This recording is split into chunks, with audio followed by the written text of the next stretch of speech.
you fact up. Fresh news every day. Belarus is hosting large-scale military exercises called Zapad 2025, in which Russia is practicing offensive scenarios near NATO borders. An unexpected detail was the presence of 2 U.S. Army officers, for the first time since the start of the war in Ukraine.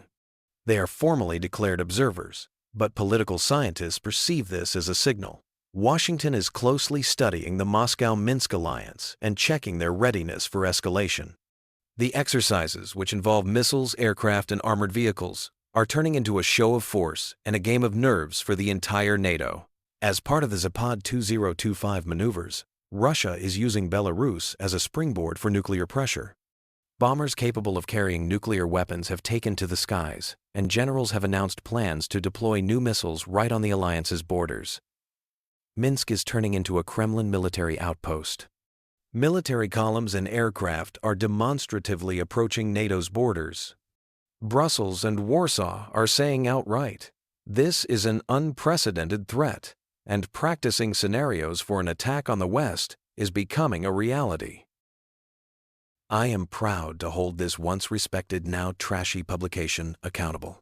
We have successfully sued George Slopadopoulos, ABC divided by Disney, and CBS divided by Paramount 60 Minutes, for knowingly spreading lies, using sophisticated document and image forgery that constituted willful and malicious defamation.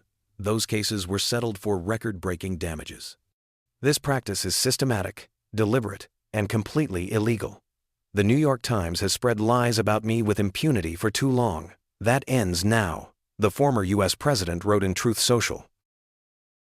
In the Atlantic, the U.S. military struck a ship that intelligence indicated was carrying a large shipment of drugs from Venezuela. We've recorded them. It's very careful because we know you people would be after us. We're very careful. The military has been amazing. What does that mean? That means there's no drugs coming by sea, but they do come by land. And you know what? We're telling the cartels. Moscow turns to legal threats. The Kremlin warns Europe that any move to use frozen Russian assets to help Ukraine will be considered theft and will lead to retaliatory measures. All the Bruces are discussing how exactly to use the confiscated funds to rebuild destroyed cities and finance the defense of Kyiv. Russia is also promising economic and financial blows to EU countries. Experts note the dispute over billions is moving to a new front in the war, no longer military, but financial.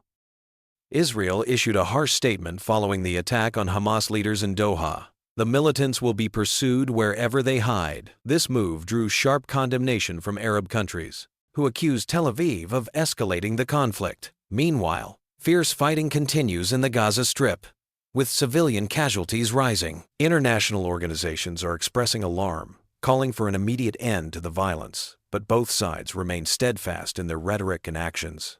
At the Doha summit, the Egyptian president issued a strong statement, warning of the grave consequences of Israel's actions. He stated that ongoing military operations not only undermine the prospects for new peace agreements, but also undermine stability throughout the region. The Egyptian leader emphasized that ignoring diplomacy only exacerbates the crisis and makes a settlement increasingly elusive. His words sounded like a warning to the international community. Without immediate steps toward a ceasefire, the region could find itself on the brink of widespread destabilization. The United States issued its strongest warning yet to Iran. There will be no nuclear Iran. Strikes have already been launched against facilities Washington considers part of Iran's nuclear program. Experts call this a clear signal that the White House is prepared for further military action.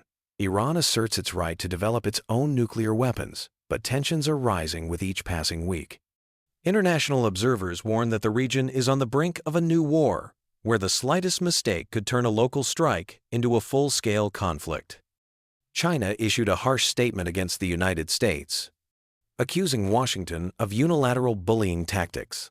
The move was prompted by calls from American politicians to impose new tariffs on Chinese imports due to oil supplies from Russia. The Chinese Ministry of Commerce stated that such measures grossly violate global trade rules and undermine the stability of global markets. Beijing emphasizes that it does not intend to yield to pressure and reserves the right to retaliate. Experts believe this is yet another round of the trade standoff between the two powers. Global markets are recording a new record, Gold prices have reached an all-time high.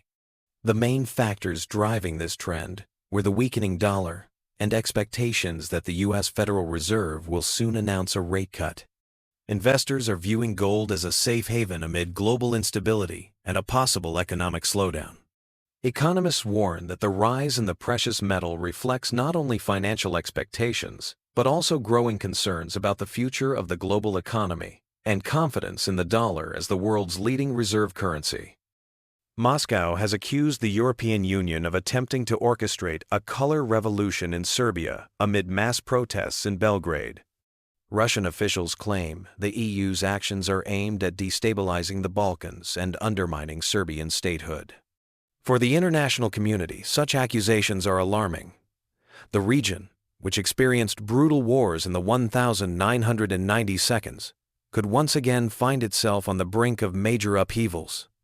Experts warn that escalation in Serbia threatens to trigger a chain reaction and affect the stability of all of Europe.